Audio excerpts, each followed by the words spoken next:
And now the reason that we are all here tonight, to honor some truly wonderful Canadians. I want to begin with this year's Public Policy Forum's emerging leader, Autumn Peltier.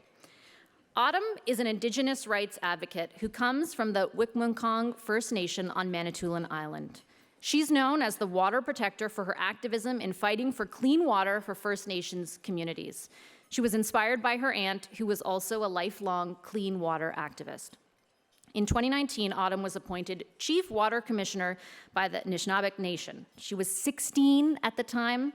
That makes her just 17 now. Let that sit for 1 second. And 4 years before that, when she was just 12, she met Prime Minister Justin Trudeau at an Assembly of First Nations meeting. She was originally there to give him a ceremonial copper bowl as a symbol to protect water. But what she said to the Prime Minister essentially changed the course of her life. She told him, straight to his face, she was unhappy with his choices and with broken promises to her people. The Prime Minister promised her he would protect the water, and she continues to hold him to his promise. For her tenacity and conviction, she has attracted international attention, and since then, Autumn has addressed the UN and other global gatherings of leaders. Her speeches about the sacredness of water and her descriptions of First Nations communities as third world communities within a rich country like Canada continue to resonate around the world, as they should. Her movie, The Water Walker, is now featured on HBO Canada, and despite being in just grade 12, Autumn is a revered speaker around the globe. That's not all either.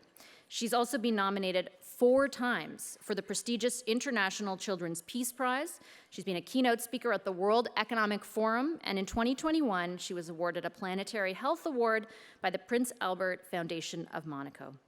Tonight, we are thrilled to hear what she has to say as the Public Policy Forum's emerging leader. Ladies and gentlemen, what an honor to introduce Autumn Peltier.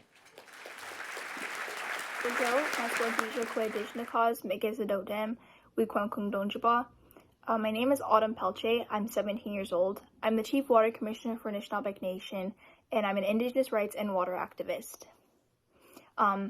So today I thought about what inspirational words I could say this evening, but all that kept going through my thoughts was how fast time flies.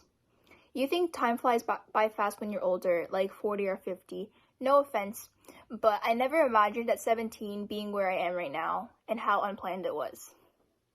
So basically how I view things is just with the flow, and like a canoe with a paddle, I trust the process and my tobacco. I'd also like to say that I'm sorry I can't be there in person. I had planned to be, but I'm trying to graduate high school, and I came back from a very much needed family vacation. I have also a lot of assignments that I have to catch up on, and on top of that, I'm also keeping everybody safe as I was internationally traveling.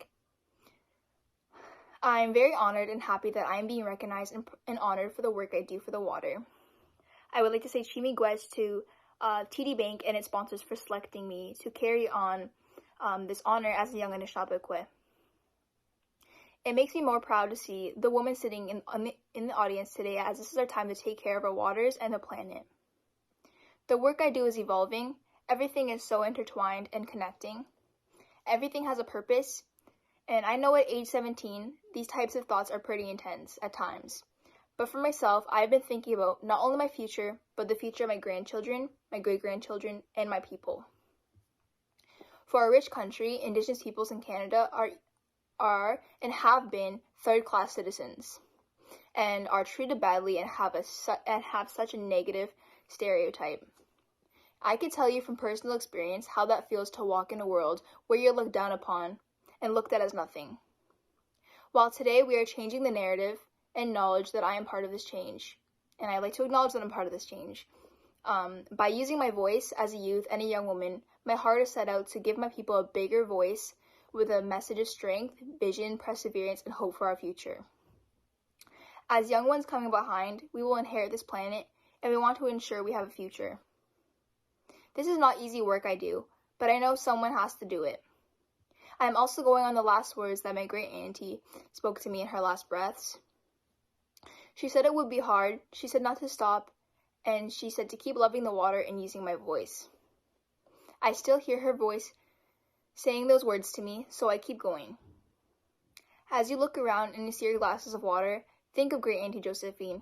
Think of all these tiny children who have to wake up drinking bottled water and not even knowing what clean water is.